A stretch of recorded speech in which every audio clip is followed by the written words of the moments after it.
Ini pesan dia lah.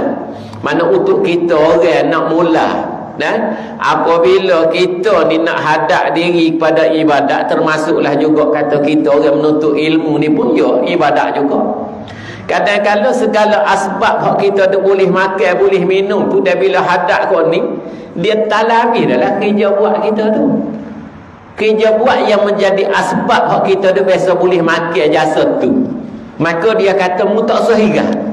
Mu tak usah ambil cara benda lagu tu. Tak boleh kerja pun tak usah ambil cara. Apa? Makan minum Tuhan jamin dah. Nah, tak kerja buat pun dari rezeki makan minum kita masih telah ditetap oleh Tuhan. Boleh makan, tak usah duduk pelik lah. Mu tak usah duduk ambil buah perut lah moga lagi tu. Tak usah duduk fikir moga lagi tu. Tu makna dia nak royak tu tak usah duduk fikir moga lagu tu. Ni biasalah kita duduk dengar setengah-setengah belajar kita, ustaz. Nak berhenti dah kita berasa tak demo dah. Demo kata tak demo dah, duk tengok demo nampak makan memang sama. Duduk tak duduk bunyi kota baru. Hak kata tak demo dah. Sebenarnya bukan tak demo dah, demo nak ada nak ke benda. Duk pondok nak boleh pakai kereta. Duk pondok tengok orang ada motor nak boleh beli motor kereta. Itu sebenarnya. Kalau betul-betul hanya sekadar nak mengaji, tak pelik. Ada duk pelik.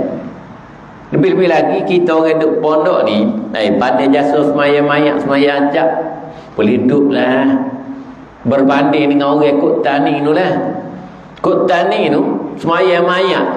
Kau hajat ke mana tu, kadang-kadang boleh 50 kok. Berapa puluh kilo berjalan, 50 kok pergi pagi, petang balik. 50 kok kita taklah 5 rial. Telur 2 butir, beras kilo. Sehari perjalanan pergi baru petang. Tak ada bunyi talai dia motor ni. Lepas tu bukan tu kena semua dah. Dah budak pondok 400-500 kena 1000. Nak budak boleh 2 buah kereta je. Kadang-kadang sebulan kena sekali buat gini nak ajak pergi belakang bukan dia nak 50 orang. Budak pondok 500. Giliran trik ni siapa giliran siapa? Kena sebulan sekali kena semaya-mayak. Bila siapa giliran kita? Tak ada bunyi kata demo tak boleh mengaji ada. Kita duduk pondok semaya-mayak, semacam semaya hajak, semacam tahlil ada semua. Tak ada dia kata nak berhenti kerja dulu apa? Tak ada modal. Sebenarnya tak ada modal tu bukan tak ada modal nak mengaji, tak ada modal nak moga lain. Itu masalah. Tapi itulah kita orang duduk pondok ni jangan duduk pandai sangatlah kau orang hok duduk luar tu. Kita duduk pondok nak buat kerja agama.